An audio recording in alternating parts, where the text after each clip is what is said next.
The Holiday Parks Uncovered podcast is for informational and entertainment purposes only, and any and all views expressed by the hosts or guests, including but not limited to any liability for errors, inaccuracies, omission of misleading or defamatory statements, should be taken as such. We are Holiday Park Uncovered.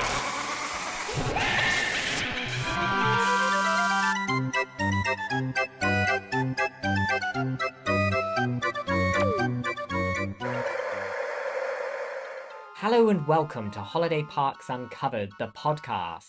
Your destination for all horror stories related to holiday parks. We are your hosts, Punk and Jude. We're joined today by Ali. Ali, welcome to the show. Perhaps you could start by letting us know the park that your horror story relates to. So this deals with a Brickyard Lakes, and specifically with when new owners took over, who I'm sure you've heard of, Prestige Country Parks. Oh yes, indeed we have, Ali. They have quite a reputation. Ali, maybe you could go into a bit of detail about the issue you had with Prestige. So we bought a van. It was a super van. It was a site called Brickyard Lakes, and it was early in 2020, if I remember correctly. The owner was a pretty nice chap, and the site managers were great, but all went pretty well for a couple of years. But this is obviously where the problems started fairly soon, when the original owners sold it to Prestige, and obviously Prestige came in and the problems happened almost instantly. We were told there wouldn't be too much expansion. The owner then got planning permission to extend the site in a really big way.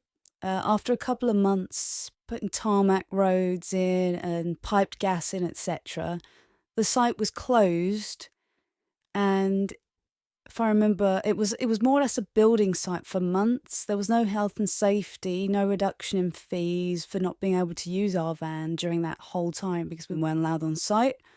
Once this was done, not long after, they sent us a letter that they were giving us 28 days notice that they were moving our van to another plot. We only bought on that site because the plot was the best on site. We actually wouldn't have bought if it was anywhere else. The contract said it had to be at least as good a plot or better. The one we ended up moving to, it was in the middle of 4 other vans and faced the road with road noise and cars coming past kind of constantly, so we said no. They said they would just move us whatever we said. They weren't really interested. It was really horrible. We told them we didn't want it, so they bought it from us, if I remember. What? Yeah, they bought it from us. But they wouldn't pay us what we paid, so we ended up losing tens of thousands of pounds. They sort of capitalised on that, really, because we just wanted out. We knew from a previous lodge site that they can be very threatening, these individuals. They also own it's Moulton Grange Country Park. We know from owning there and others' owners that the site owners sort of threatened them to replace decking and things like that. And they make you sort of use their own contractors at inflated prices. So you can't really find your own people.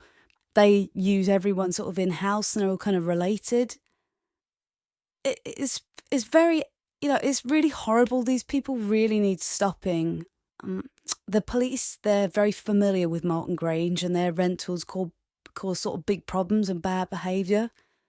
The police have been called there numerous times, as quite a few of the original owners at Brickyard have been forced off as they refused to sign a new contract, which was much more restrictive. So people just weren't interested.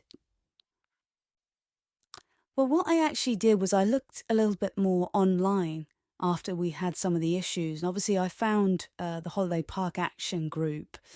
But if you just Google the Humber Company and Sandholm Business Park, Borough, East Yorkshire, and the Daily Mail, you'll find an article specifically about one of the owners, Lawrence Knowles. He was found with 2 shotguns by the bed in a caravan. And he was fined like 1.5k. And he was charged with much more serious offences if you read the articles. So I mean, these are not people that...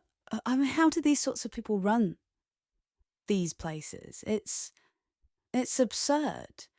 It's really scary. And, when you think about the demographic that own most of these caravans, the people they sell to, they tend to be a bit older, sort of 50 plus, 60 plus.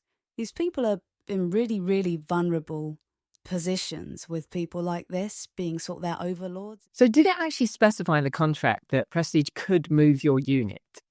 I mean, ultimately, in their contracts, it does say that they can move our units, but it says that the place they move it to, it had to be comparable. And it just wasn't at all. And then they knew by doing that we would then just want out, and ultimately that's what happened. We sold it back and we lost a lot of money, and then they just resold the unit for a profit. And as you know, and everybody else who's been stung by this industry knows, it's one of their techniques, and it's just, it's just heartbreaking. We lost money, we lost somewhere we really enjoy going on holiday, and we actually did use it as a holiday, park at home. Perhaps you could share with us how it affected both you and your partner on an emotional level. Well, emotionally, it was dreadful. My partner and I, obviously, it made us very, very depressed for a period of time. The amount of money we lost as well. It did affect us financially because it was tens of thousands of pounds. We also lost the place that we enjoyed holidaying at. And it was difficult to find help. We obviously get engaged with solicitors, and we engaged with Prestige. However, the costs continued to rise, and this began to affect us more health-wise. It made me quite depressed, actually. I had a stress-related illness. Well, we sincerely apologise for what you had to go through, Ali. That's awful to hear, especially because it impacted your health in such an awful manner. But I think that's a good place to leave it for today. Thank you so much for coming on and sharing your story. Another holiday park uncovered. Absolutely. Well, Jude, that's all the time we have. Thank you for listening, listener, and join us on the next episode, won't you? The Holiday Parks Uncovered podcast is for informational purposes only and does not constitute medical, legal, or financial advice.